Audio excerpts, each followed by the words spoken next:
keeping her from love, maybe an ex-lover, could be a father. I don't know, all I can tell how she relates to me. But I would give all of my heart if she would just believe. She don't know love, I love you. And she don't know love is right here. Oh, she don't know love, I love you. Love is far away from the pain that I see in her eyes. But all of that will change when she's mine.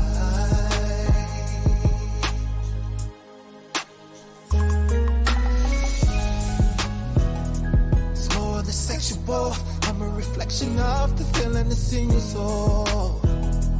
It's more than magical. Girl, let me take you on a journey that you should know. Don't let the pain from your past keep you from what you're looking for. I promise to give all my heart and one that you adore. She don't know. Can you tell me the real man? The one I love you and protect your heart. Don't let your pain destroy love's far away from the pain that I see in her eyes. But all of that will change when she's mine. I can't let you go.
Good morning.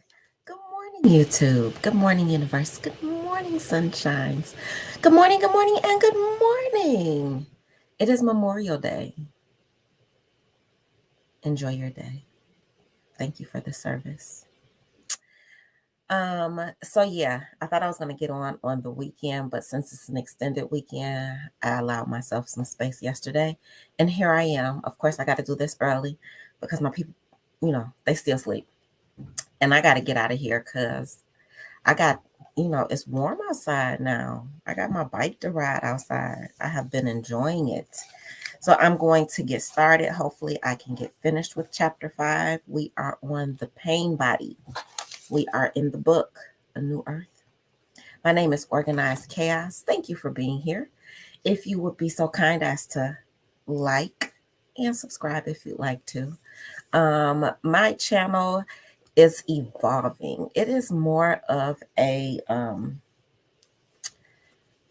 a spiritually enlightened. Y'all have to forgive me. My allergies, my eyes just water. It's just what they do.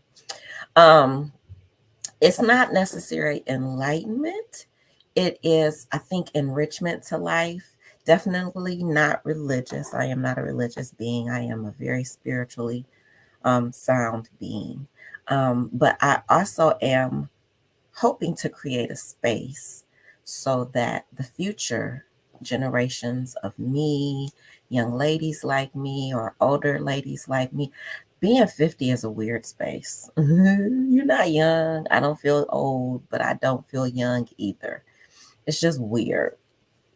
I'll be 51 in a couple weeks. My birthday's coming up next month, so I'm excited about that.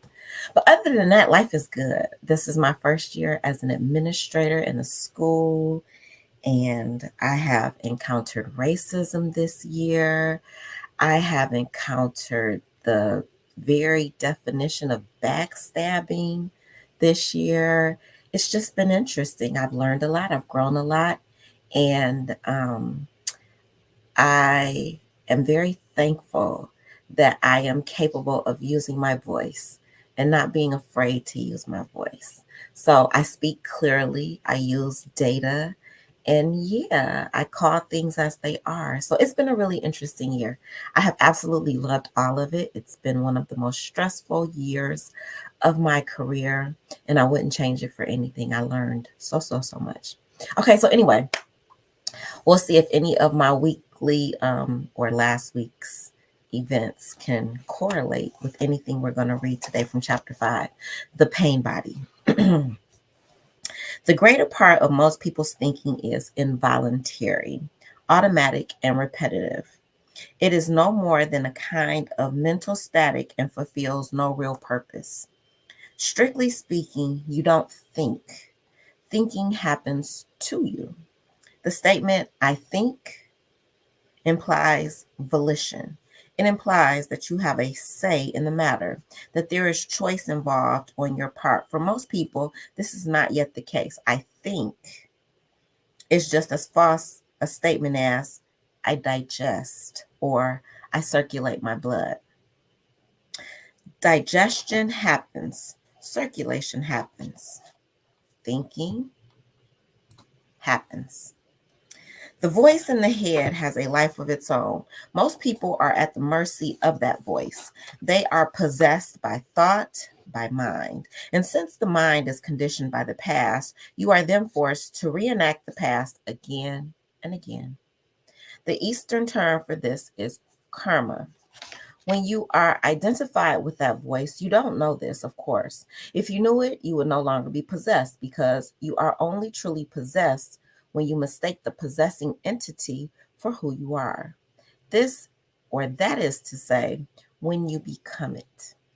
For thousands of years, humanity has been increasingly mind possessed, failing to recognize the possessing entity as not self. Through complete identification with the mind, a false sense of self, the ego came into existence. The density of the ego depends on the degree to which you, the consciousness, are identified with your mind, with thinking. Thinking is no more than a tiny aspect of the totality of consciousness, the totality of who you are.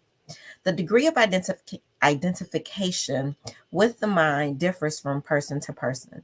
Some people enjoy periods of freedom from it, however brief, and the peace, joy, and aliveness they experience in those moments make life worth living. These are also the moments when creativity, love, and compassion arise. Others are constantly trapped in the egoic state. They are alienated from themselves as well as from others and the world around them. When you look at them, you may see the tension in their face, perhaps the furrowed brow or the absent or staring expression in their eyes. Most of their attention is absorbed by thinking, and so they don't really see you, and they are not really listening to you. Child, I just had it out with somebody that listens but doesn't hear.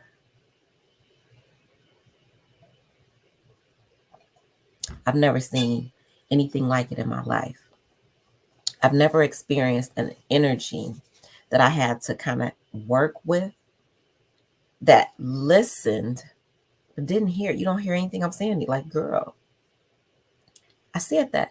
Oh, you didn't say that. I actually did say that.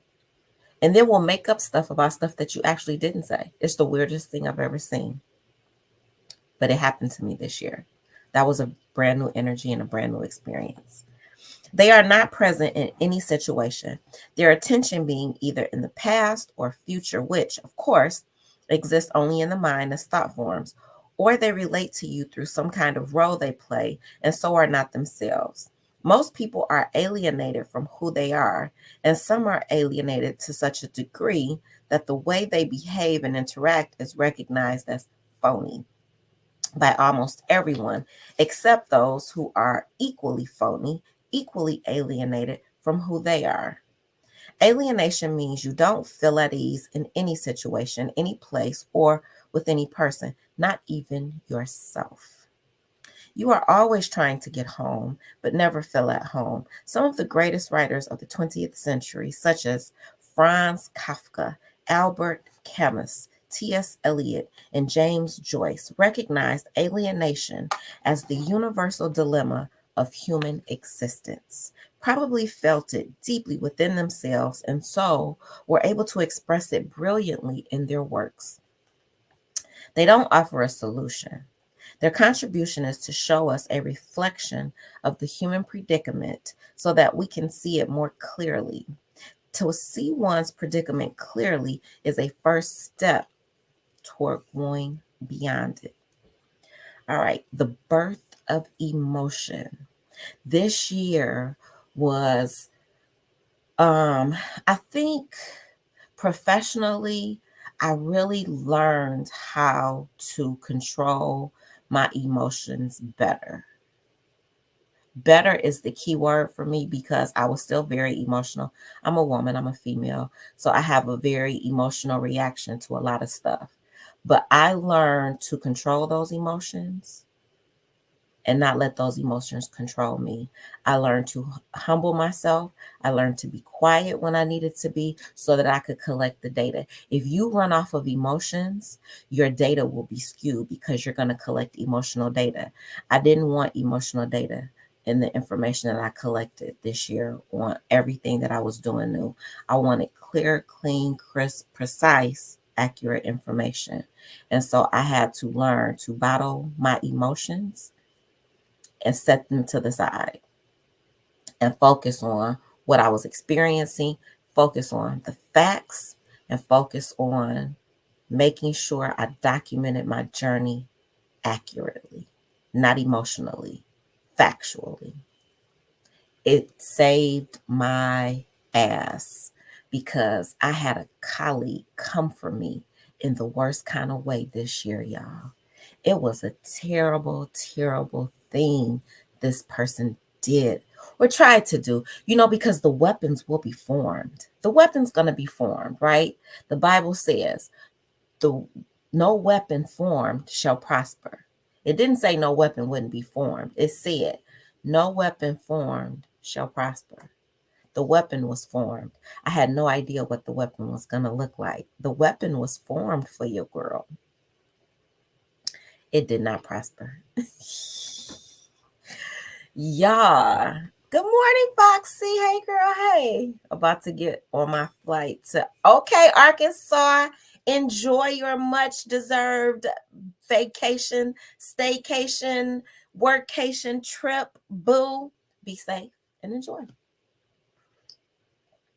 So, yeah, I had a weapon formed against me.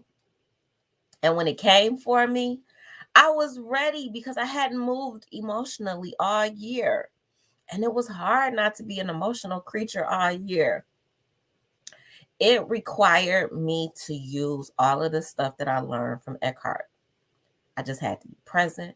I just had to be mindful. And I had to document the journey. Documenting my journey this year crushed the weapon. Crushed it, y'all. It turned that weapon If it was an iron, it turned it into rust. It just crushed it. It was an amazing experience. I was like a passenger in a car watching this person get ran over by my words. It was glorious. Okay, anyway, I'm sorry. I'm being petty, but it was glorious. The birth of emotion. In addition to the movement of thought, although not entirely separate from it, there is another dimension to the ego, emotion. This is not to say that all thinking and all emotion are of the ego. They turn into ego only when you identify with them and they take you over completely. That is to say, they become I. The physical organism, your body, I call this the avatar, has its own intelligence, as does the organism of every other life form. And that intelligence reacts to what your mind is saying, reacts to your thoughts. So emotion is the body's reaction to your mind. The body's intelligence is, of course, an inseparable part of universal intelligence, one of its countless manifestations. It gives temporary cohesion to the atoms and molecules that make up your physical organism. It is the organizing principle behind the workings of all the organs of the body. The conversion of oxygen and food into energy, the heartbeat and circulation of the blood, the immune system that protects the body from invaders, the translation of sensory input into nerve impulses that are sent to the brain, decoded there and reassembled into a coherent inner picture of outer reality. All these, as well as thousands of other simultaneously occurring functions, are coordinated perfectly by that intelligence. You don't run your body, the intelligence does. It also is in charge of the organism's responses to its environment. This is true for any life form. It is the same intelligence that brought the plant into physical form and then manifests as the flower that comes out of the plant. The flower that opens its petals in the morning to receive the rays of the sun and closes them at nighttime. It is the same intelligence that manifests as Gaia, the complex living being that is planet Earth. This intelligence gives rise to instinctive reactions of the organism to any threat or challenge. It produces responses in animals that appear to be akin to human emotions: anger, fear, pleasure. These instinctive responses could be considered primordial forms of emotion. In certain situations, human beings experience instinctive responses in the same way that animals do. In the face of danger, when the survival of the organism is threatened, the heart beats faster. Yeah, when that weapon got formed, my heart was beating. I was ready to go off. I did not. I had wrote myself notes because I knew the meeting was about to happen. I had wrote myself notes on the page. Stay calm, take deep breaths, be professional. I couldn't let my inner city gangster kick in this meeting, y'all. I had to stay cool and calm. And it was hard because I wanted to go off. But I did. I still got to go off. I just got to go off professionally with data. It was cute. It was so cute. That lady tried to come for me. Okay, anyway. These instinctive responses could be considered primordial forms of emotion. In certain situations, human beings experience instinctive responses in the same way that animals do. In the face of danger, when the survival of organisms is threatened, the heart beats faster as the muscles contract. Breathing becomes rapid in preparation for fight or flight. Primordial fear. When being cornered, a sudden flare up of intense energy gives strength to the body that it didn't have before. Primordial anger. These instinctive responses appear akin to emotions, but are not emotions in the true sense of the word. The fundamental difference between an instinctive response and an emotion is this: an instinctive response is the body's direct response to some external situation. An emotion, on the other hand, is the body's response to a thought. I'm going to read that again. An instinctive response is the body's direct response to external stimulation. You get popped up the head, upside the head. That's an external stimulation. That's an instinctive response to jerk or move, or you get hit, you hit back. An emotion, on the other hand, these emotions, these things that we have to, especially women, and there's some men who have a lot of emotions. We have to learn to manage them. We can't get rid of them, but you can learn to manage them. An emotion, on the other hand, is the body's response to a thought. Do not let your thoughts control you because they're temporary. Indirectly, an emotion can also be a response to an actual situation or event, but it will be a response to the event seen through the filter of a mental interpretation, the filter of thought. That is to say, through the mental concepts of good and bad, like and dislike, me and mine. For example, it is likely you won't feel any emotion when you are told that someone's car has been stolen. But when it is your car, you will probably feel upset. It is amazing how much emotion a little mental concept like my can generate. Although the body is very intelligent, it cannot tell the difference between an actual situation and a thought. It reacts to every thought as if it were a reality. It doesn't know it is just a thought to the body. A worrisome, fearful thought means I am in danger, and it responds accordingly, even though you may be lying in a warm and comfortable bed at night. The heart beats faster, muscles contract, breathing becomes rapid. That's like stress or anxiety that people feel. There is a buildup of energy, but since the danger is only a mental fiction, the energy has no outlet. Part of it is fed back to the mind and generates even more anxious thought. The rest, the rest of the energy, excuse me, the rest of the energy turns toxic and interferes with the harmonious functioning of the body. Emotions and the ego. The ego is not only, I got to stop doing that. That's ghetto. I don't know why I do that, but I do. I do it a lot too. I didn't notice it. You know something else I do at work that I don't even pay attention to?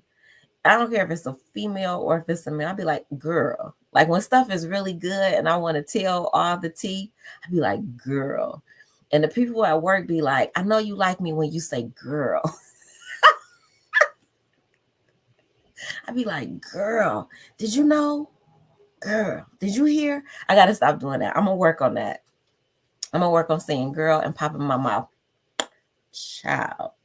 The allergies, I can't fix them because I take an allergy pill and them ain't going to go nowhere. Okay. Emotions and the ego. The ego is not only the unobserved mind, the voice in the head, which pretends to be you, but also the unobserved emotions that are the body's reaction to what the voice in the head is saying. We have already seen what kind of thinking the egoic voice engages in most of the time, and the dysfunction inherent in the structure of its thought processes, regardless of content. The dysfunctional thinking is what the body reacts to with negative emotion. The voice in the head tells a story that the body believes in and reacts to. These reactions are the emotions. The emotions, in turn, feed energy back to the thoughts that created the emotion in the first place. This is the vicious circle between unexamined thoughts and emotions, giving rise to emotional thinking and emotional story making. Emotional thinking and story making will have you creating whole narratives about situations that are not necessarily true. Like, it's okay for things to just be. You don't have to make up a story in the face of the lack of information or facts. Just let it be. Just let things play out. But our human mind always likes to circle the square and make sense out of things that just might not make sense to us in that moment, and letting that be okay. The emotional component of ego differs from person to person. In some egos, it is greater than in the others. Thoughts that trigger emotional responses in the body may sometimes come so fast that before the mind has had time to voice them, the body has already responded with an emotion. And the emotion has turned into a reaction. Don't do it. Those thoughts exist at a proverbial stage and could be called unspoken, unconscious assumptions. And remember, when you make assumptions, you make an ass out of you, not me. Don't make assumptions. Stop doing that. They have their origin in a person's past conditioning, usually from early childhood. People cannot be trusted will be an example of such an unconscious assumption in a person whose primordial relationships, that is to say, with parents or siblings, were not supportive and did not inspire trust. Here are a few more common unconscious assumptions. Nobody respects and appreciates me. I need to fight to survive. There is never enough money. Life always lets you down. I don't deserve abundance. I don't deserve love. Unconscious assumptions create emotions in the body, which in turn generate mind activity and or instant reactions. In this way, they create your personal reality. Whatever you no, what's the Bible verse? So as a man thinketh, so is he. You are creating your reality when you think negative thoughts. When you put that type of information into the universe, it is coming for you. Be mindful of what you say, not just what you do, but what you say. Be mindful of your thoughts. Don't overthink life. It just is what it is. Let life be. The voice of the ego continuously disrupts the body's natural state of well being. Almost every human body is under a great deal of strain and stress, not because it is threatened by some external factor, but from within the mind. The body has an ego attached to it, and it cannot but respond to all the dysfunctional thought patterns that make up the ego. Thus, a stream of negative emotion accompanies the stream of incessant and compulsive thinking.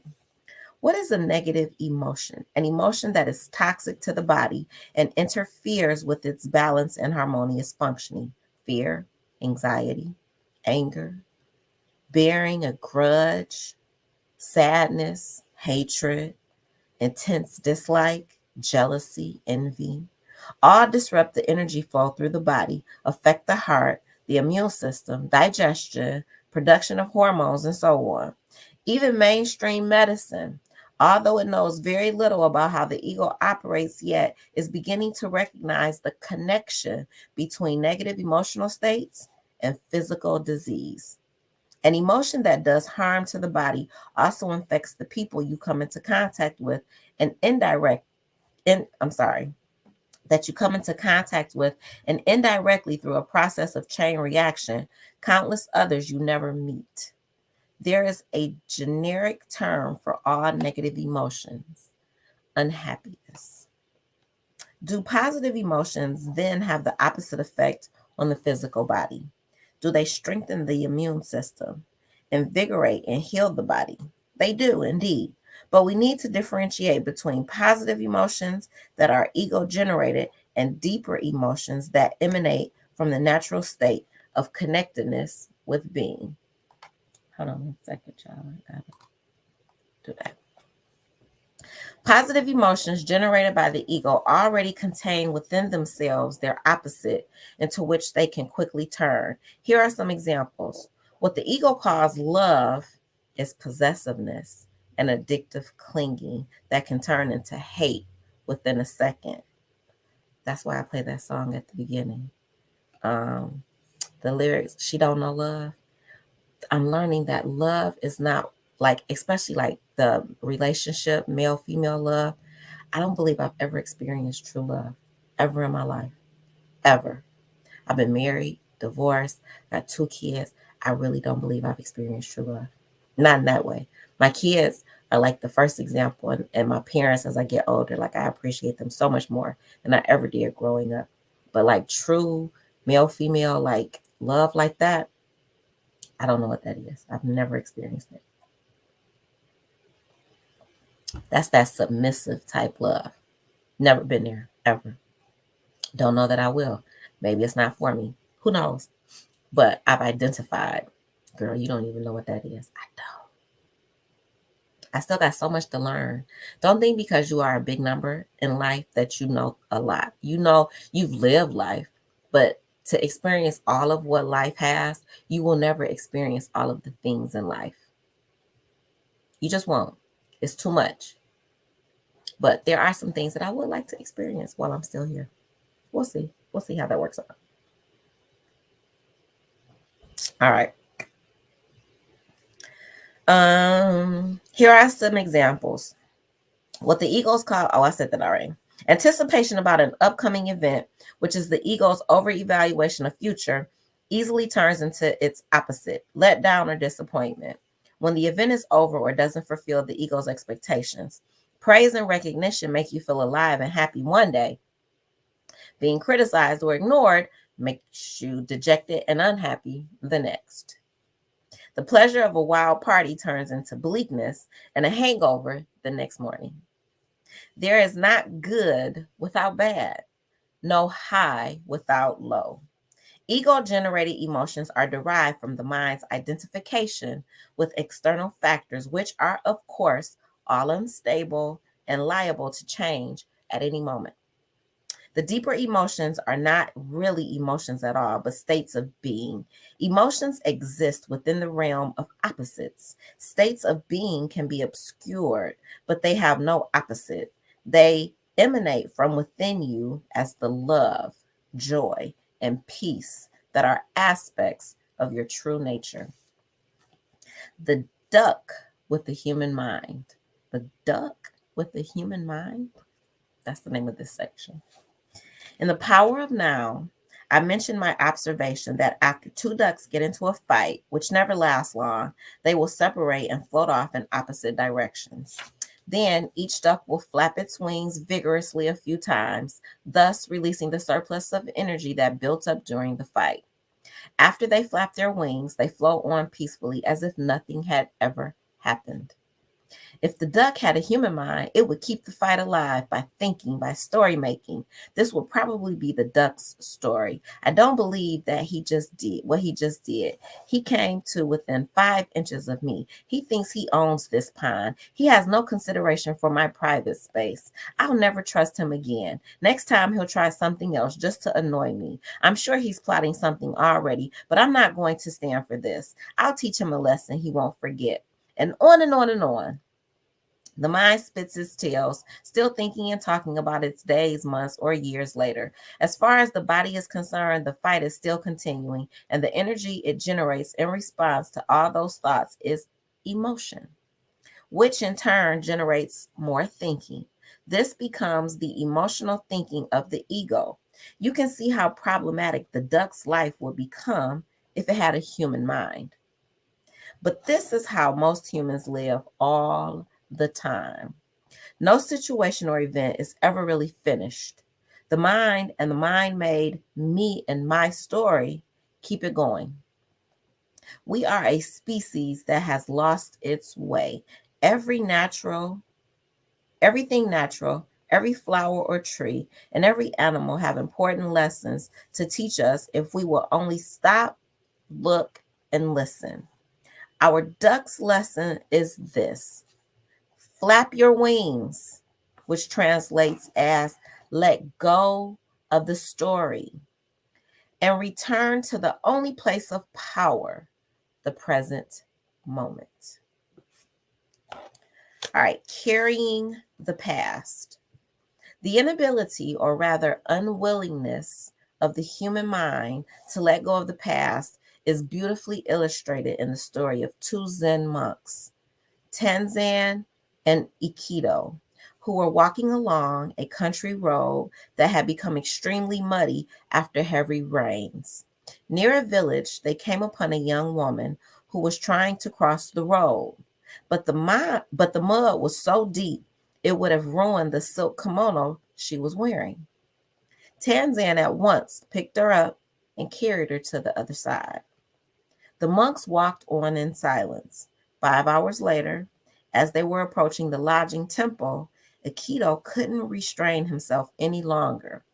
"Why did you carry that girl across the road?" he asked. "We monks are not supposed to do things like that." "I put the girl down hours ago," said Tanzan. "Are you still carrying her?" Now imagine what life would be like for someone who lived like Akito all the time, unable or unwilling to let go internally of situations, accumulating more and more stuff inside, and you get a sense of what life is like for the majority of people on our planet. What a heavy burden of past they carry around with them in their minds. The past lives in you as memories, but memories in themselves are not a problem. In fact, it is through memory that we learn from the past and from past mistakes. It is only when memories, that is to say, thoughts about the past, take you over completely that they turn into a burden, turn problematic, and become part of your sense of self. Your personality, which is conditioned by the past, then becomes your prison. Your memories are invested with the sense of self, and your story becomes who you perceive yourself to be. This little me is an illusion that obscures your true identity as timeless and formless presence. Your story, however, consists not only of mental, but also of emotional memory, old emotion that is being revived continuously. As in the case of the monk who carried the burden of his resentment for 5 hours by feeding it with his thoughts. Most people carry a large amount of unnecessary baggage, both mental and emotional, throughout their lives. I think I shared with you guys previously. My brother has been mad at me for 50 years. Can you imagine being mad at somebody for 50 years and never saying anything? And then once you decide to say something, you unleash a flood of just hate towards somebody that you love? Baby, that was an experience. That was an emotional journey that I had to go through. Child, that is not my burden to carry. 50 years? I'm sorry. Child, that's a lot. 50 years?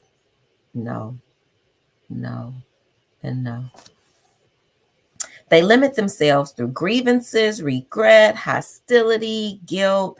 Their emotional thinking has become their self. And so they hang on to the old emotion because it strengthens their identity. Because of the human tendency to perpetuate old emotion, almost everyone carries in his or her energy field an articulation of old emotional pain, which I call the pain body. We can, however, stop adding to the pain body that we already have. We can learn to break the habit of accumulating and perpetuating old emotion by flapping our wings, the duck, metaphorically speaking, and refrain from mentally dwelling on the past, regardless of whether something happened yesterday, 30 years ago, 50 years ago. We can learn not to keep situations or events alive in our minds, but to return our attention continuously to the pristine, timeless present moment rather than be caught up in mental movie making. Our very presence then becomes our identity rather than our thoughts and emotions. Nothing ever happened in the past that can prevent you from being present now. And if the past cannot prevent you from being present now, what power does it have? Individual and collective. Any negative emotion that is not fully faced and seen for what it is in the moment it arises, does not completely dissolve. It leaves behind a remnant of pain. Children in particular find strong negative emotions too overwhelming to cope with and tend to try not to feel them. In the absence of a fully conscious adult who guides them with love and compassionate understanding into facing the emotion directly, choosing not to feel it is indeed the only option for the child at that time. Unfortunately, that early defense mechanism usually remains in place when the child becomes an adult. The emotion still lives in him or her, unrecognized, and manifests indirectly, for example, as anxiety, anger, outbursts of violence, a mood, or even as a physical illness. In some cases, it interferes with or sabotages every intimate relationship. Most psychotherapists have met patients who claimed initially to have a totally happy childhood, and later the opposite turned out to be the case.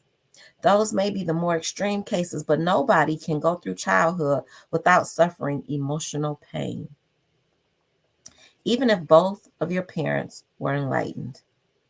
You would still find yourself growing up in a largely unconscious world. The remnants of pain left behind by every strong negative emotion that is not fully faced, accepted, and then let go of join together to form an energy field that lives in the very cells of your body. It consists not just of childhood pain, but also painful emotions that were added to it later in adolescence and during your life, much of it created by the voice of the ego.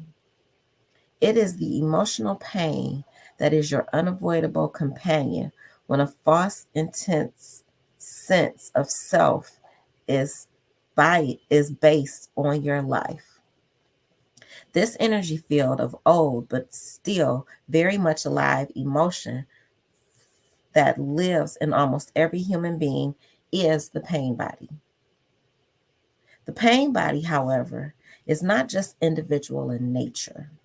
It also partakes of the pain suffered by countless humans throughout the history of humanity. This is the energy, y'all. I talk about this avatar. We are consciousness. We are also energetic force fields. And I don't believe in necessarily death. I believe there's a transitioning that happens.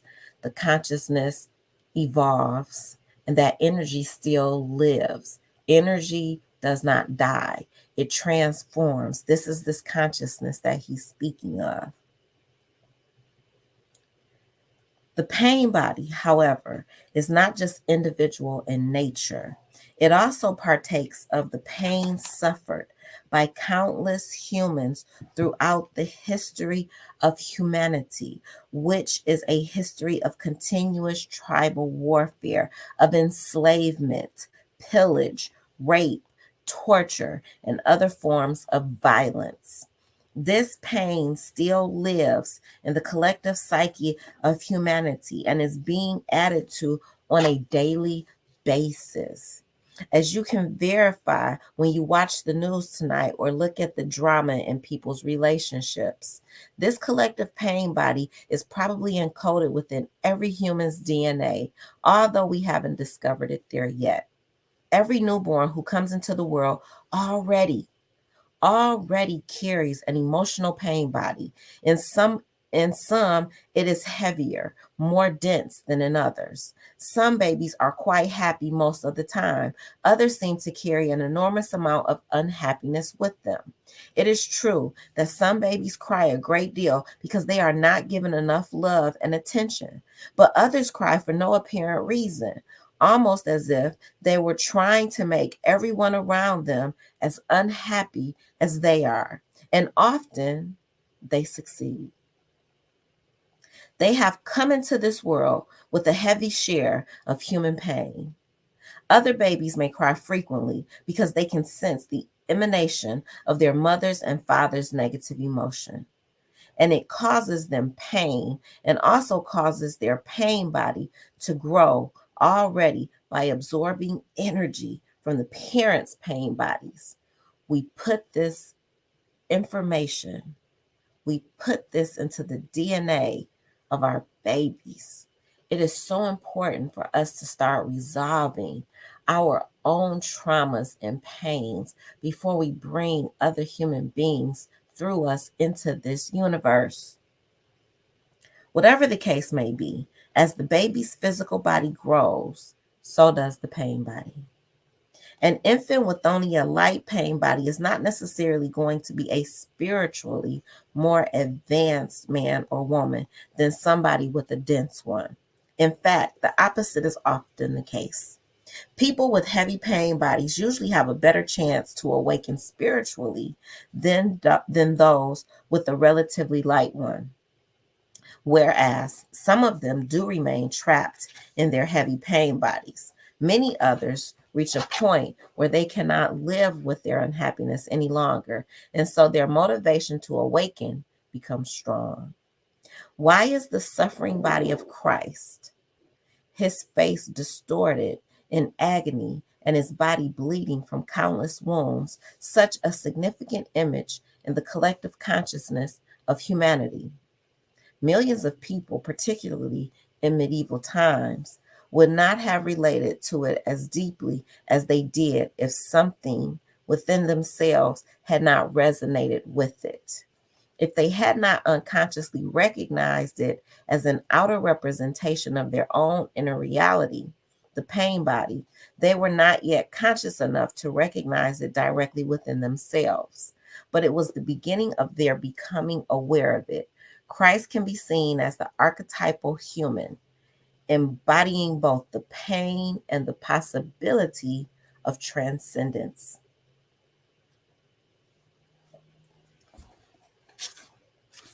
All right, I think I can get through a few more. I don't think I'm going to get through the end, though. I don't want to go over an hour today. And it's not a lot more. We'll see. This chapter isn't very long. We'll see how it goes. How the pain body renews itself. The pain body is a semi-autonomous energy form that lives within most human beings and entirely made up of emotion. It has its own primitive intelligence, not unlike a cunning animal, and its intelligence is directed primarily at survival. So your pain bodies, your emotions, they don't want to die. They would like to live. Like all life forms, it periodically needs to feed, to take in new energy. And the food it requires to replenish itself consists of energy that is compatible with its own, which is to say, energy that vibrates at a similar frequency. Any emotionally painful experience can be used as food by the pain body. That's why it thrives on negative thinking as well as drama in relationships. The pain body is an addiction to unhappiness. It may be shocking when you realize for the first time that there is something within you that periodically seeks emotional negativity, seeks unhappiness. You need even more awareness to see it in yourself than to recognize it in another person. Once the unhappiness has taken you over, not only do you not want an end to it, but you want to make others just as miserable as you are in order to feed on their negative emotional reactions. In most people, the pain body has a dormant and an inactive stage. A dormant and an active stage. When it is dormant, you easily forget that you carry a heavy dark cloud or a dormant volcano inside you, depending on the energy field of your particular pain body. How long it remains dormant varies from person to person. A few weeks is the most common, but it can be a few days or months. In rare cases, the pain body can lie in hibernation for years before it gets triggered by some event. How the pain body feeds on your thoughts. The pain body awakens from its dormancy when it gets hungry, when it is time to replenish itself. Alternatively, it may get triggered by an event at any time. The pain body that is ready to feed can use the most insignificant event as a trigger. Something somebody says or does, or even a thought. If you live alone or there is nobody around at the time, the pain body will feed on your thoughts. Suddenly, your thinking becomes deeply negative. You are most likely unaware that just prior to the influx of negative thinking, a wave of emotion invaded your mind. As a dark and heavy mood, as anxiety or fiery anger, all thought is energy, and the pain body is now feeding on the energy of your thoughts. But it cannot feed on any thought. You don't need to be particularly sensitive to notice that a positive thought has a totally different feeling tone than a negative one. It is the same energy, but it vibrates at a different frequency. A happy, positive thought is indigestible to the pain body. It can only feed on negative thoughts because only those thoughts are compatible with its own energy field. All things are vibrating energy fields in caseless motion. In ceaseless motion. I can't read. The chair you sit in, the book you are holding in your hands appears solid and motionless only because that is how your senses perceive their vibrational frequency. That is to say, the incessant movement of the molecules, atoms, electrons, and subatomic particles that together create what you perceive as a chair, a book, a tree, or a body. What we perceive as physical matter is energy vibrating, moving at a particular range of frequencies. Thoughts consist of the same energy vibrating at a higher frequency than matter, which is why they cannot be seen or touched.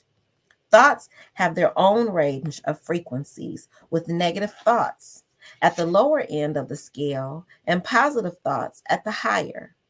The vibrational frequency of the pain body resonates with that of negative thoughts, which is why only those thoughts can feed the pain body. The usual pattern of thought creating emotion is reversed in the case of the pain body, at least initially. Emotion from the pain body quickly gains control of your thinking. And once your mind has been taken over by the pain body, your thinking becomes negative. The voice in your head will be telling sad, anxious, or angry stories about yourself or your life, about other people, about past, future, or imaginary events. The voice will be blaming, accusing, complaining, imagining, and you are totally identified with whatever the voice says. Believe all its distorted thoughts. At that point, the addiction to unhappiness has set in. It is not so much that you cannot stop your train of negative thoughts, but that you don't want to.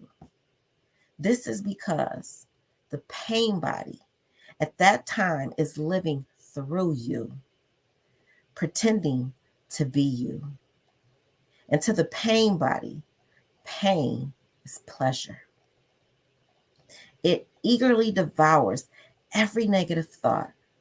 In fact, the usual voice in your head has now become the voice of the pain body. It has taken over the internal dialogue. A vicious circle becomes established between the pain body and your thinking. Every thought feeds the pain body, and in turn, the pain body generates more thoughts. At some point, after a few hours or even a few days, it has replenished itself and returns to its dormant stage, leaving behind a depleted organism and a body that is much more susceptible to illness.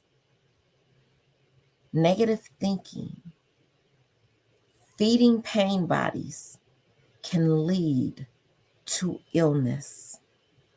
If that sounds to you like a psychic parasite, you are right. That is exactly what it is. How the pain body feeds on trauma.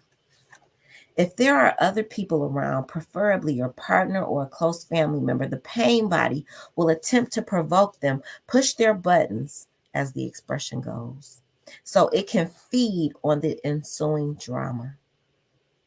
Pain bodies love intimate relationships and families because that is where they get most of their food. We do hurt the ones we are closest to.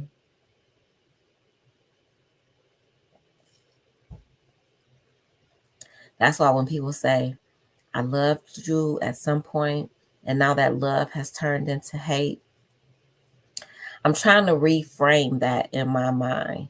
I don't want love to be able to turn into hate. Love is. It just is. Love is pure. Hate is pain. Hate is holding on to hurt. I don't want to hate. I don't believe in hate. I'm working on not strongly disliking stuff and people too, but I still strongly dislike some human beings. And learning to work with them is hard. But hate, I don't hate people because people can only be who they are. You can only be who you were created to be. You can't be anything other than that. And the universe has created us all very differently. We all think differently, feel differently, view the world differently. So I don't hate human beings. I have a strong dislike for some of them, no child, because some of them just, girl, get on my nerves. Like, why are you like this? You are toxic to yourself. That's a whole nother line. It is hard to resist another person's pain body that is determined to draw you into a reaction. Instinctively, it knows your weakest, most vulnerable points. If it doesn't succeed the first time, it will try again and again.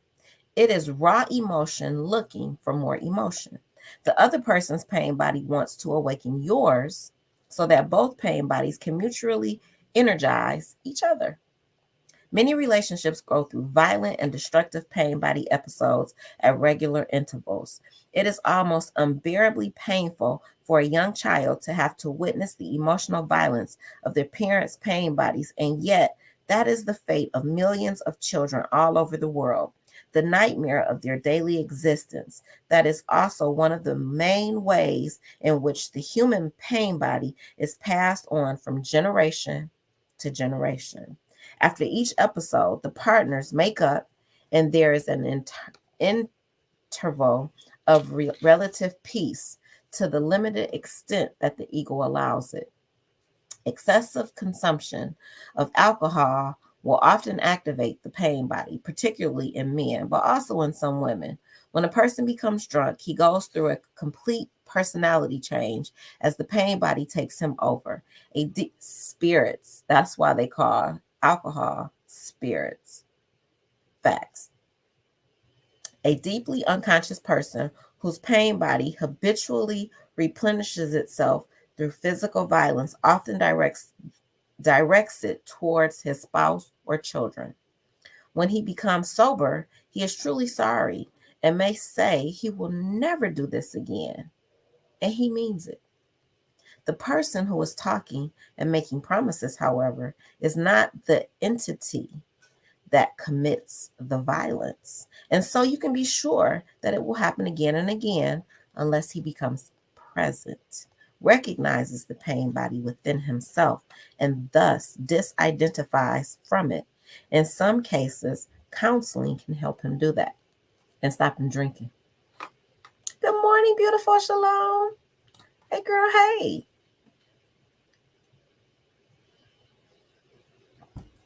Technically, it's still the weekend for me because I didn't have to go to work today. I said I was going live this weekend, but I know it's really Monday. It's Monday, girl. It's Monday, but it's the holiday. So I'm here and I'm almost finished. I think I'm going to be able to get through this chapter. It's not as many pages as the last. So I'm going to keep going before you start talking. Hey, beautiful. How is that heart monitor thing going? I don't even know my results yet. I haven't checked, but girl, I couldn't wait to take that thing off. Most pain bodies want to both inflict and suffer pain, but some are predominantly either perpetuators or victims. In either case, they feed on violence, whether emotional or physical. Some couples who may think they have fallen in love, child, I am not trying to fall in love. I used to be like, oh, I want to fall in love. Oh, I just want him to be the center of my world. No, God. Because anything you fall into, child, you can fall out that thing. You can fall right about that thing. Been there, done that. Fell in, got right back out. That was not a safe space for me to be in. All the falling up in love. Child, I don't even know what that means anymore. No. Sometimes the roles of perpetuator and victim are already clearly prescribed the first time they meet. Some marriages that are thought to be made in heaven are actually made in hell. If you have ever lived with a cat, I used to have cats. I had 2 cats in my 20s, and they tore up my house because I wasn't there enough. They scratched up my wood floors. They would, any clothes that was hanging down, they would, man, them cats was terrible. You will know that even when the cat seems to be asleep, it still knows what is going on, because at the slightest unusual noise, its ears will move toward it and its eyes may open slightly. Dormant pain bodies are the same. Dormant pain bodies are the same as cats, y'all. On some level, they are still awake, ready to jump into action when an appropriate trigger presents itself. In intimate relationships, pain bodies are often clever enough to lie low until you start living together, and preferably have signed a contract committing yourself to be with this person for the rest of your life. Marriage. Y'all, I want to get married again. I think I do. I don't want to live with anybody though. Is that weird? I do not want to live with anybody. I'm like, he can have his own house. I can have my own house. I could spend a night. He could spend a night. With, you know what I'm saying? I just don't want to live with nobody. I could live with my mom because I could take care of my girl. But I'm so excited about my kids getting on my house right now. Like, I've been living with people all my life. I'm tired of living with human beings. I just want to be by myself. Girl, I don't want no man living in my house. Then I got to deal. No. I have to get back on. They interrupted the process because I went back in the hospital for my flare up for 36 hours. So I get back on next week. Oh, I'm sorry. Oh. I can't stand living with my hubby and kids. Girl, you see what I'm saying? Girl. Like, for real. My kids are 18 and 20. The end of this year, I'm moving out of this house. I made that perfectly clear. So my daughter done already got herself an apartment. She want to go back up to her school. I made her come home at Christmas because she wasn't doing good. But she done figured it out. She went to a community college this semester. She feel like she's ready to go back. Fly, baby, fly. Go do your thing. My son is just, they both are destructive messes. Like, I don't even try to clean up no more. I have my own space in the basement. Like, I have a mom cave downstairs. And I just, I just pimp past all of the mess on the main floor. And I just go in the basement and I just mind my own business. I cook in my basement. I have my own little suite in the basement where my bathroom is. I lock my bathroom door so that they can't go in there because they won't clean up after themselves. Their space, though, on the whole main floor, I don't even be wanting people to come over my house. Like, I cannot wait to move so I could just have company come over. Because, like, my children are embarrassing to me. Like, right? Like, I'm not cleaning up behind grown-ups. I'm just not. And then, like, now when I think about moving out at the end of this year, like, oh, I can put stuff down and it can stay there. It'll be there when I get home. I ain't got to lock my bathroom door no more. Child, I am so looking forward.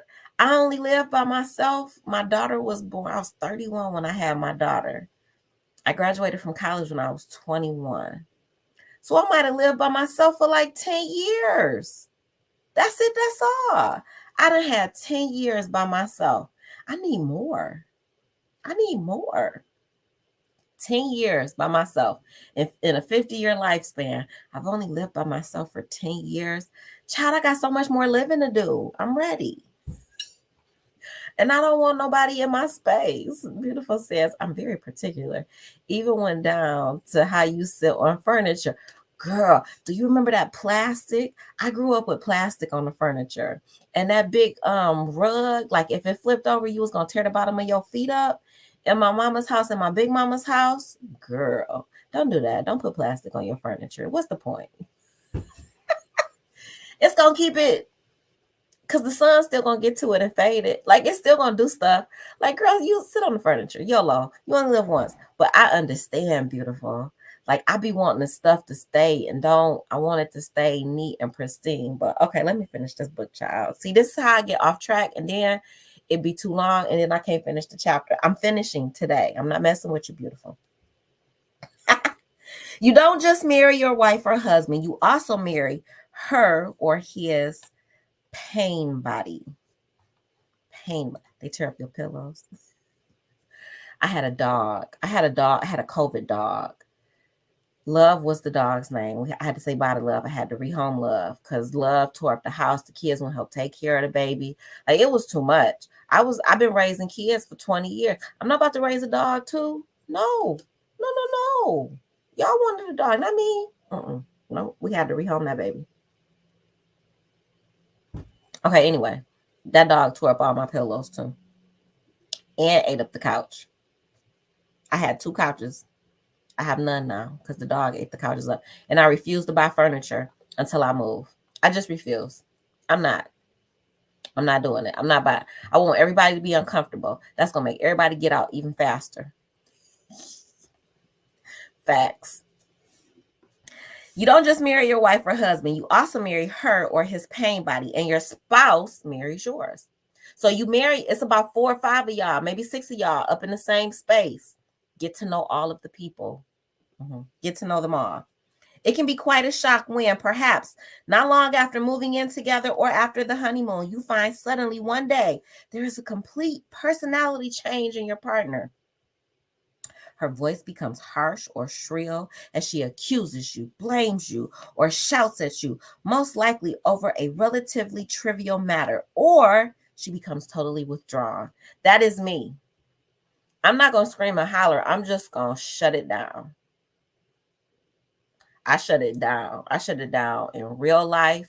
I shut it down at work. When I shut it down, it bothers people when I be quiet. I just be like, y'all, I'm doing good. Being quiet. Don't let my silence distract you. I'm being quiet for my safety and yours. I'm trying to stop verbal violence from happening. It's good that I'm being quiet. That means I'm being mindful. Don't let me okay, I'm gonna tell you this because I'm still stuck on this withdrawn. I told y'all there was a weapon formed at me at work.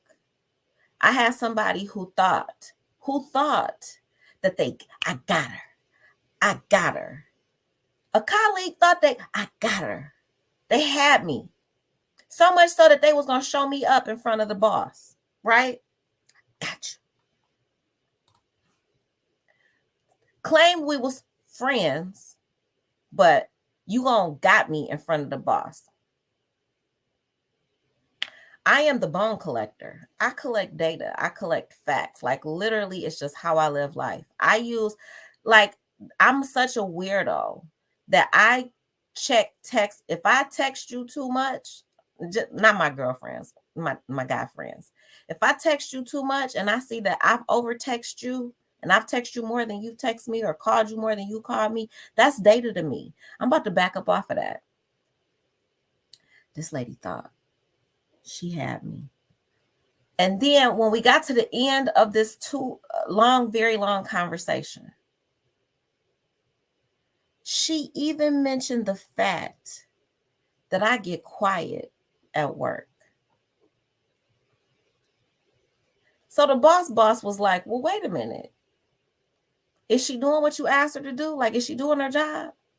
Well, yeah, but she just goes, I said, girl, you don't even know how to impersonate me right.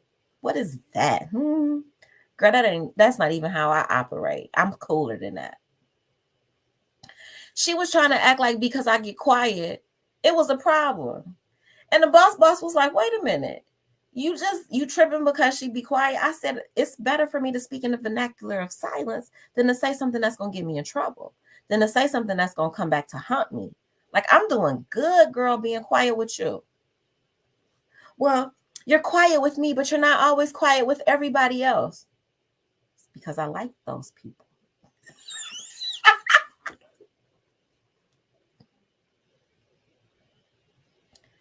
We ain't got to like each other. We just got to work together. But you don't get to get my energy too. Like, you feel like I owe you my energy too? Y'all, beware of energy vampires. People that feel like you're supposed to perform for them and have high energy for them just because they exist. Nope. Nope. No. You don't get to have that. Not at all. I do my job. I show up. My energy though, girl, you are not old. I am not going to put on a show for you. You got the right one. It was the most amazing thing I've ever seen.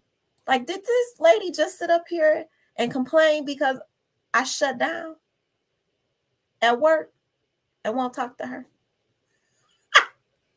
What? Girl, grow up. Grow up. And she thought she had me. The boss was like, both of our faces was twisted like, what? What are you complaining about? It was weird. I've never experienced anything like this. I've never had a colleague just jump on a big yellow bus and try to roll it over on me. And she didn't know I was armored up. Like, girl, I got the armor of the Lord with me right now. I've been doing my work and my job all year. You got the right one. It was a beauty to behold.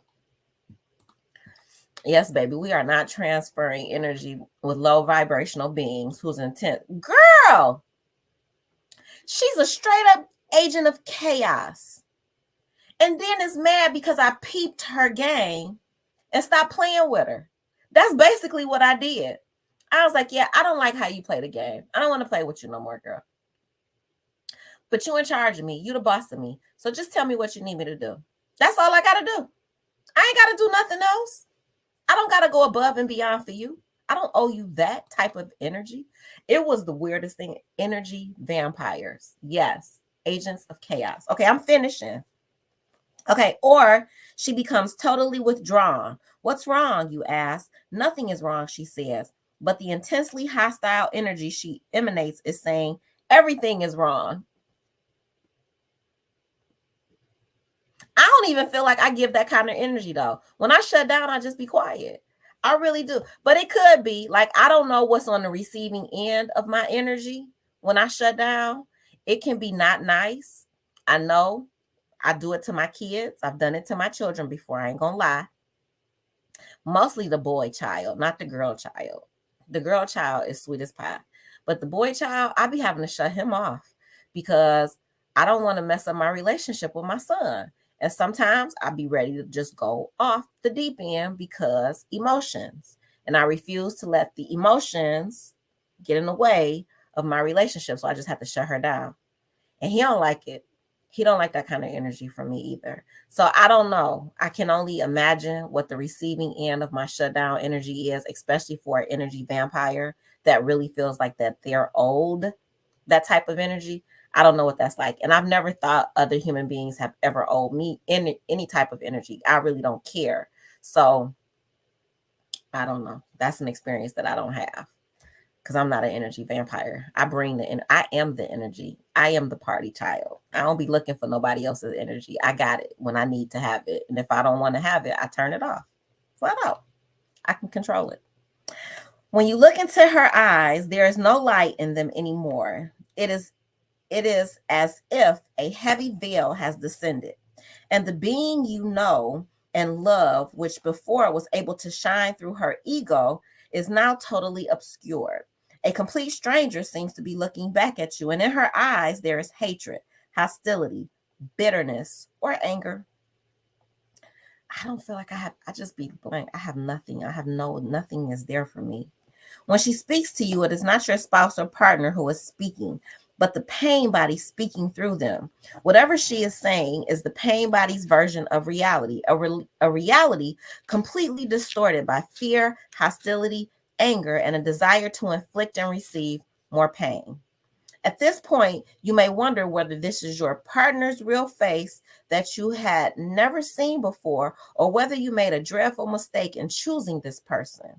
It is, of course, not the real face, just the pain body that temporarily has taken possession. It would be hard to find a partner who does not carry a pain body, but it would perhaps be wise to choose someone whose pain body is not excessively dense. Dense pain bodies. Some people carry dense pain bodies that are never completely dormant. They may be smiling and making polite conversation, but you do not need to be psychic to sense that seething ball of unhappy emotion in them just underneath the surface, waiting for the next event to react to, the next person to blame or confront, the next thing to be unhappy about. Their pain bodies can never get enough, are always hungry. They magnify the ego's need for enemies. That was my ex-husband.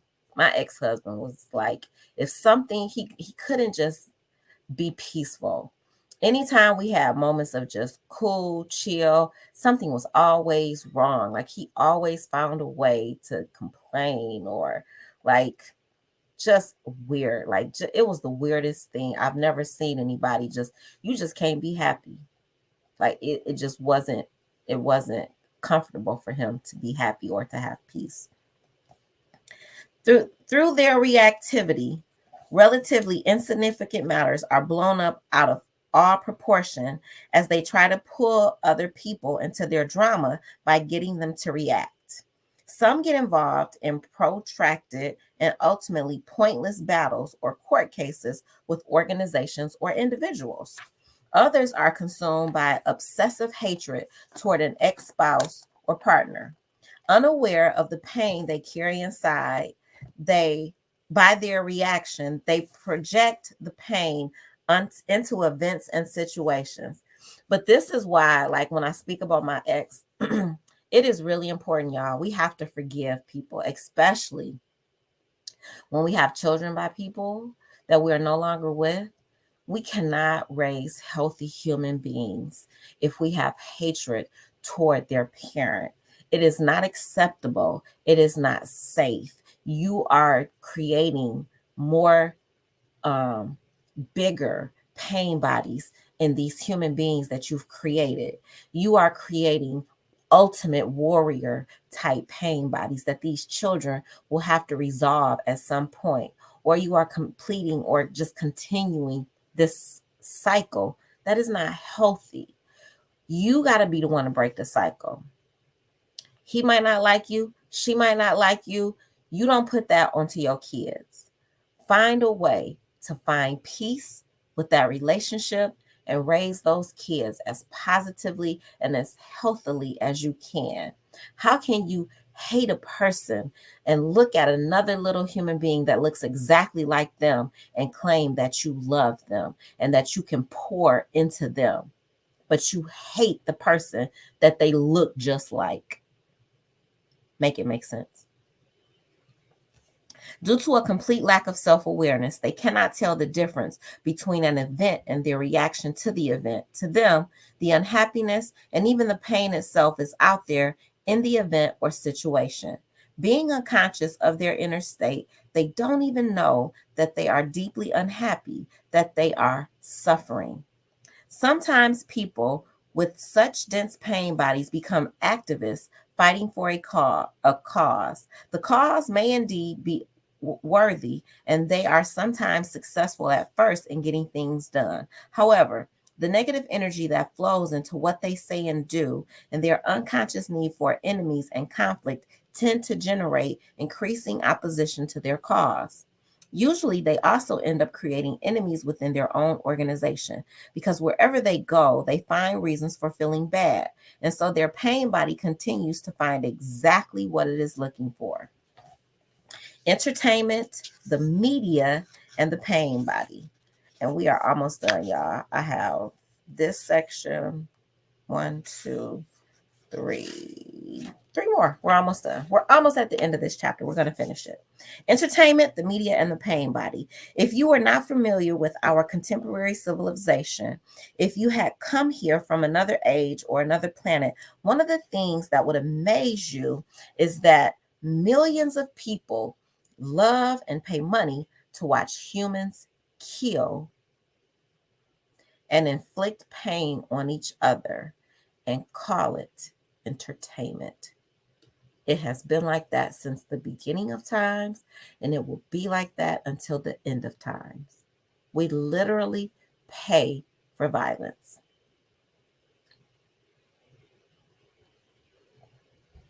We subscribe to it. We like it. We watch it on the news. We are addicted universally to pain. Why do violent films attract such large audiences? There is an entire industry, a large part of which fuels the human addiction to unhappiness. People obviously watch those films because they want to feel bad. What is it in humans that loves to feel bad and calls it good? The pain body, of course. A large part of the entertainment industry caters to it. So, in addition to reactivity, negative thinking, and personal drama, the pain body also renews itself vicariously through the cinema and television screen. Pain bodies write and produce these films, and pain bodies pay to watch them. It is always wrong to show and watch violence on television and the cinema screen, is it? Does all such violence cater to the pain body? At the current evolutionary stage of humanity, violence is still not only all pervasive, but even on the increase, as the old egoic consciousness, amplified by the collective pain body, intensifies prior to its inevitable demise. If films show violence in its wider context, if they show its origin and its consequences, show what it does to the victim as well as the perpetrator, show the collective unconsciousness that lies behind it and is passed on from generation to generation, the anger and hatred that lives in humans as the pain body, then those films can fulfill a vital function in the awakening of humanity. They can act as a mirror in which humanity sees its own insanity. That in you, which recognizes madness as madness, even if it is your own, is sanity, is the arising awareness. It is the end of insanity. Such films do exist and they do not fuel the pain body. Some of the best anti-war films are films that show the reality of war rather than a glamorized version of it. The pain body can only feed on films in which violence is portrayed as normal or even desirable human behavior, or that glorify violence with the sole purpose of generating negative emotion in the viewer, and so becomes a fix for the pain addicted pain body. The popular tabloid press does not primarily sell news, but negative emotion. Food for the pain body. Outrage screams the 3-inch headline or bastards. The British tabloid press excels at this. They know that negative emotion sells far more papers than news does. We know that on YouTube. Negativity breeds likes and clicks and views. There is a tendency in the news media in general, including television, to thrive on negative news. The worse things get, the more excited the presenters become. And often the negative excitement is generated by the media itself. Pain bodies just love it. The collective female pain body. The collective dimension of the pain body has different strands in it. Tribes, nations, races, all have their own collective pain body, some heavier than others. And most members of that tribe or nation or race have a share in it to a greater or lesser degree. Almost every woman has her share in the collective female pain body, which tends to become activated, particularly just prior to the time of menstruation. At that time, many women become overwhelmed by intense negative emotion. I just be wanting chocolate, for real. I just be wanting chocolate and bad food. I don't know. Maybe I haven't tapped into or paid attention to emotions. I really just be want, like, when I see myself or feel myself, like, why do I crave this? I'll be like, oh, you about to be on your period, girl. Still, almost 51. Calgon, take it away. The suppression of the feminine principle, especially over the past 2,000 years, has established the ego to gain absolute supremacy in the collective human psyche. Although women have egos, of course, the ego can take root and grow more easily in the male form than in the female. Males have bigger egos than females. This is because women are less mind identified than men. They are more in touch with the inner body and the intelligence of the organism where the intuitive faculties originate. That sounds pretty. That sounds cute. The female form is less rigidly encapsulated than the male, has greater openness and sensitivity toward other life forms, and is more attuned to the natural world. All right, Eckhart, you try to win the women over. If the balance between male and female energies had not been destroyed on our planet, the ego's growth would have been greatly curtailed. We would not have declared war on nature, and we would not be so completely alienated from our being.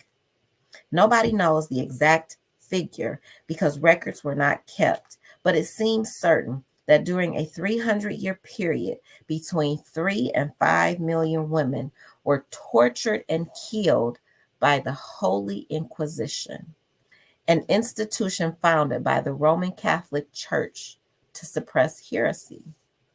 This surely ranks together with the Holocaust as one of the darkest chapters in human history.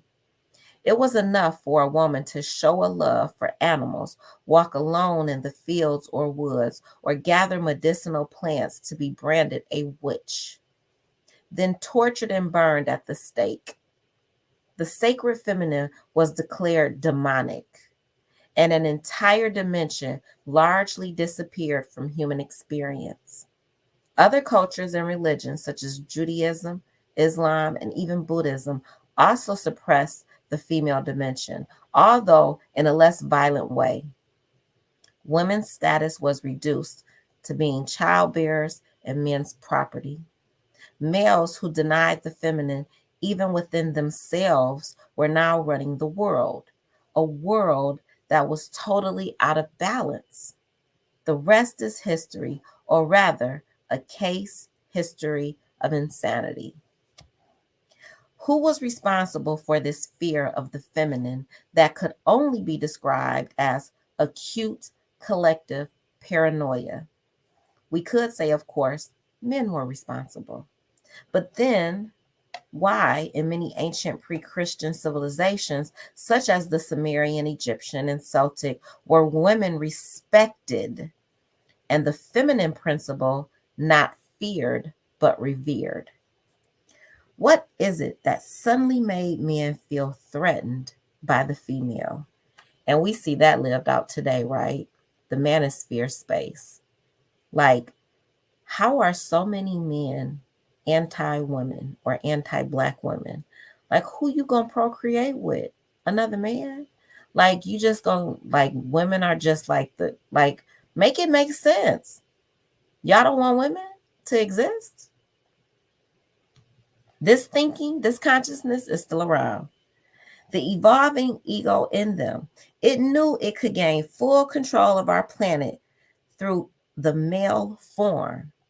And to do so, it had to render the female powerless. In time, the ego also took over most women, although it could never become as deeply entrenched in them as in men. We now have a situation in which the suppression of the feminine has become internalized, even in most women. The sacred feminine, because it is suppressed, is felt by many women as emotional pain. In fact, it has become part of their pain body, together with the accumulated pain suffered by women over millennia through childbirth, rape, slavery, torture, and violent death. But things are changing rapidly now. With many people becoming more conscious, the ego is losing its hold on the human mind. Not yet. Not yet. Consciousness is, but not yet. Our young people, these young rappers that just are like leaving us too soon. This, what's that new music? Drill music? Like, no, it's demonic. Like, it's demonic things that are still happening. And then again, you got spaces, social media spaces that just tear Black women down to the ground. Like, we are just the bane of existence. They tear single motherhood down. They tear women over a certain age down. Like, child, I am elderly at this point, based on some people's version of the number game, right? It's deep. Because the ego was never as deeply rooted in women, it is also losing its hold on women more quickly than on men. National and racial pain bodies. This is our last section and we'll be done. Yeah, that drill music, that stuff is demonic.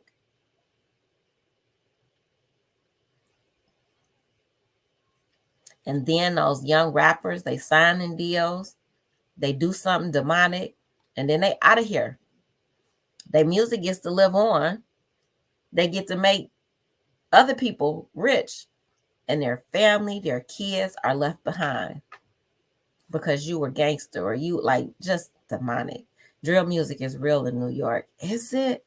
I don't hear it that much in Detroit as I have.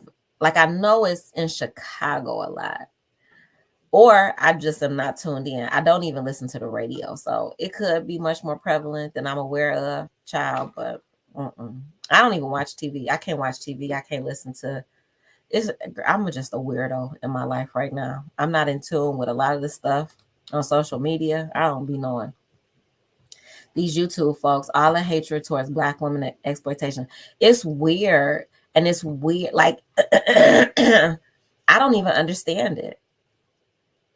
Like, I thought the goal was to like create better versions of ourselves. And these people, like, it's women that just denigrate other women on YouTube. It's men that denigrate women on YouTube. Like, we can't win for losing. You got women against women. You got men against women. Like, girl, you just want us not to exist at this point? Make it make sense. National and racial pain bodies. Certain countries in which many acts of collective violence were suffered or perpetuated have a heavier collective pain body than others. This is why older nations tend to have stronger pain bodies. It is also why younger countries such as Canada or Australia and those that have remained more sheltered from the surrounding madness, such as Switzerland, tend to have lighter collective pain bodies. Of course, In those countries, people still have their personal pain body to deal with. If you are sensitive enough, you can feel a heaviness in the energy field of certain countries as soon as you step off the plane. I can't imagine what it's like to step off the plane in Russia, or what it's like to step off the plane in Iraq or Iran, those war-torn countries. I would even want, like, I'm looking forward to it one day. I even want to know what it feels like to step off the plane in Africa. Like, for real. Like, I just feel like all of the energies are just going to be on me. As soon as I get off the plane, they're going to be like, girl, you made it. You made it home, girl. Yes. I can't wait to go to Africa. I don't even know when I'm going, but I'm going, girl. They do their gang stuff and murders.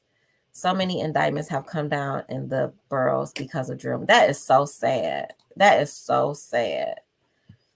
The cuckoos have a place for them to perpetuate hate and malice towards others on social media. Social media has just heightened all of the awareness of consciousness.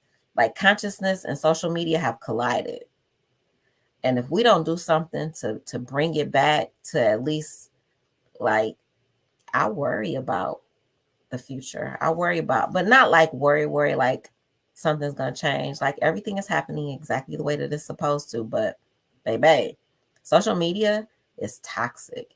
It's not a safe space for mentally unstable people. And there are so many mentally unstable people who actually are popular on YouTube and social media spaces. It is the weirdest thing I've ever seen. Because all that mentally unstable energy is being put right back into the universe, and it is now emanating into so many homes and bodies and spaces. Like, the accessibility to the unstableness is the new thing that is happening. In other countries, one can sense an energy field of latent violence just underneath the surface of everyday life. In some nations, for example, in the Middle East, the collective pain body is so acute that a significant part of the population finds itself forced to act it out in an endless and insane cycle of perpetuation and retribution through which the pain body renews itself continuously. In countries where the pain body is heavy but no longer acute, there has been a tendency for people to try and desensitize themselves to the collective emotional pain. In Germany and Japan, through work. In some other countries, through widespread indulgence in alcohol, which, however, can also have the opposite effect of stimulating the pain body, particularly if consumed in excess. China's heavy pain body is, to some extent, mitigated by the widespread practice of Tai Chi, which amazingly was not declared illegal by the communist government that otherwise feels threatened by anything it cannot control. Every day in the streets and city parks, millions practice this movement meditation that stills the mind. This makes a considerable difference to the collective energy field and goes some way toward diminishing the pain body by reducing thinking and generating presence. Spiritual practices that involve the physical body, such as Tai Chi, Qigong, is spelled Qigong. I have no idea how to say it, y'all. I ain't even gonna try. And yoga are also increasingly being embraced in the Western world. These practices do not create a separation between body and spirit and are helpful in weakening the pain body. They will play an important role in the global awakening. Well, hello, Freckles. How are you? Is your channel still active? I haven't seen you live in like a really, really, really long time. Like a really long time. But I'm not on here very often, so I don't know. Okay, I'm almost done, y'all. The collective racial pain body is pronounced in Jewish people who have suffered the persecution over many centuries. Not surprisingly, it is strong as well in Native Americans, whose numbers were decimated and whose culture all but destroyed by the European settlers. In Black Americans, too, the collective pain body is pronounced. Their ancestors were violently uprooted, beaten into submission, and sold into slavery. And child, Florida wouldn't act like none of that stuff happened. Ron DeSantis, y'all need to be mindful out in Florida. They about to change history as we know it, bit by bit. And anything that can happen in Florida can spread throughout the rest of these 49 states. Please believe that. Don't think it's just Florida.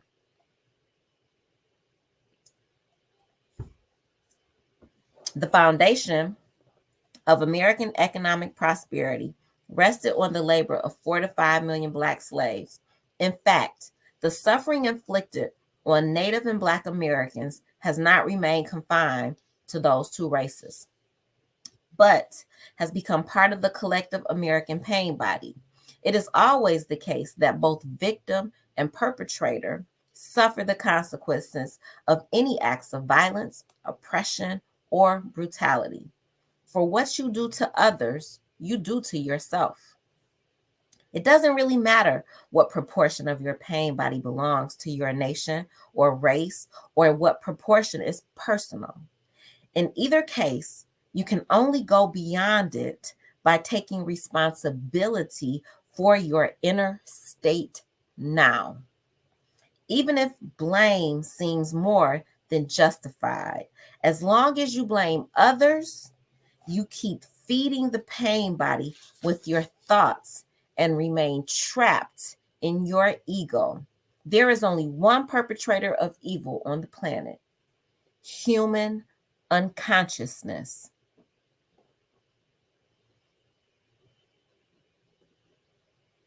There is only one perpetrator of evil on the planet.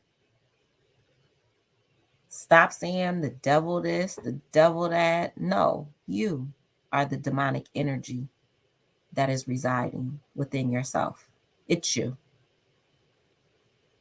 Don't put the blame on other people. Look at yourself. There is only one perpetrator of evil on the planet. It is human unconsciousness. That realization is true forgiveness. With forgiveness, your victim identity dissolves and your true power emerges, the power of presence. Instead of blaming the darkness, you are responsible for being the light. We finished chapter 5. Yay. Thank you all for being here. Girl, don't even go. Oh, you talking about Ron DeSantis, child, and he running for president, child. Listen, we done made it through a whole bunch of racist presidents. And, I don't even worry about that no more. After Trump, half of us are going to like what we like. The other half are going to like what they like. And, the universe is going to do what it's going to do. Pray for sanity. Pray for consciousness, not unconsciousness. And just pray for peace and awareness and awakening and just being the best version of yourself that you can be. I love you all. Enjoy your Memorial Day if you are off. If you are a former vet and you gave service to our nation, thank you very much on this Memorial Day. To all of those fallen soldiers, may they rest in peace. I love you. Thank you for being here. Don't forget to tune in. Hit that like, hit that share, and subscribe. I'll see you soon. Mwah. Have a good one, you guys.